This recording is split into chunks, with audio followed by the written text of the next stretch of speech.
Berikut kisah saat Nabi Sulaiman memenjarakan iblis. Seperti yang diketahui, Nabi Sulaiman adalah raja yang agung dan memiliki kerajaan yang besar. Wilayah kekuasaannya sangat luas dan banyak musuh yang tunduk kepadanya, baik golongan manusia, binatang, dan jin.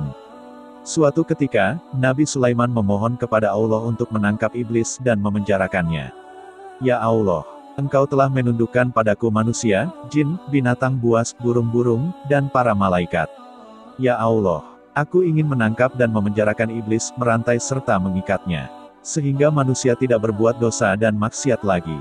Namun, permintaan ini pun tidak langsung dikabulkan oleh Sang Pencipta. Allah mewahyukan kepada Nabi Sulaiman, bahwa tidak ada baiknya jika iblis ditangkap atau dibinasakan. Wahai Sulaiman, tidak ada baiknya jika iblis ditangkap. Tapi Nabi Sulaiman tetap memohon. Ya Allah, keberadaan makhluk terkutuk ini, tidak ada kebaikan di dalamnya. Allah berfirman, jika iblis ditangkap, maka banyak pekerjaan manusia yang akan ditinggalkan. Nabi Sulaiman berkata, Ya Allah, aku ingin menangkap makhluk terkutuk ini selama beberapa hari saja. Allah menjawab, Bismillah, dengan menyebut nama Allah.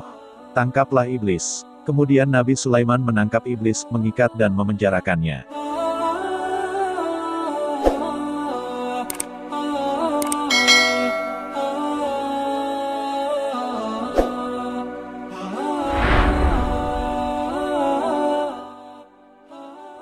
Meski Nabi Sulaiman seorang raja yang agung, dalam memenuhi kebutuhan rumah tangganya, beliau lebih memilih makan dari hasil jerih payahnya sendiri dengan bekerja. Menurut riwayat, tiap hari dapur kerajaan Nabi Sulaiman memasak 4.000 unta, 5.000 sapi, dan 6.000 kambing. Makanan itu dibagikan kepada masyarakat dan anggota kerajaan. Nabi Sulaiman adalah pemimpin yang sederhana, beliau selalu makan dari hasil usahanya sendiri dari berjualan tas.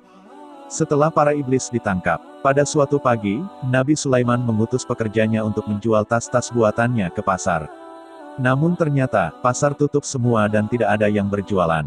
Lalu mereka memberitahukan hal itu kepada Nabi Sulaiman. Nabi Sulaiman bertanya, apa yang telah terjadi? Pekerjanya menjawab, kami tidak tahu. Maka pada malam itu Nabi Sulaiman tidak makan dan hanya minum saja. Dia memikirkan apa yang sebenarnya terjadi.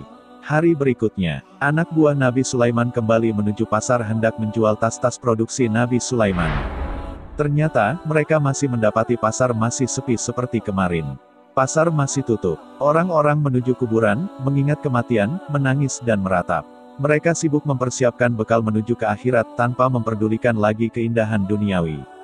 Nabi Sulaiman heran dengan sikap masyarakat yang seperti itu. Lalu bertanya kepada Allah, Ya Allah, apa yang sebenarnya telah terjadi?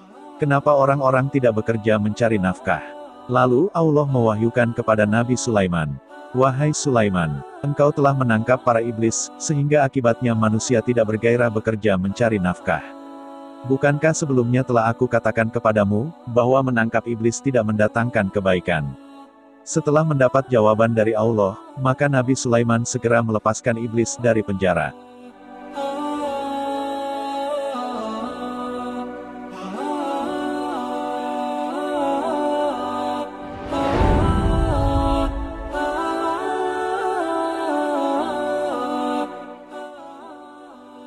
Keesokan harinya, orang-orang kembali ke pasar, mereka membuka kiosnya masing-masing.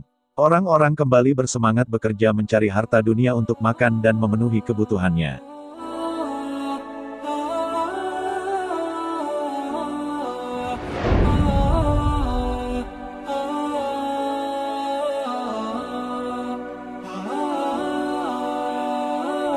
Dari cerita tersebut, berarti kita tidak boleh berprasangka buruk terhadap ciptaan Allah, meskipun kita anggap jahat, tidak berguna bahkan menimbulkan masalah. Sebab Allah Maha Tahu atas apa yang telah Dia ciptakan.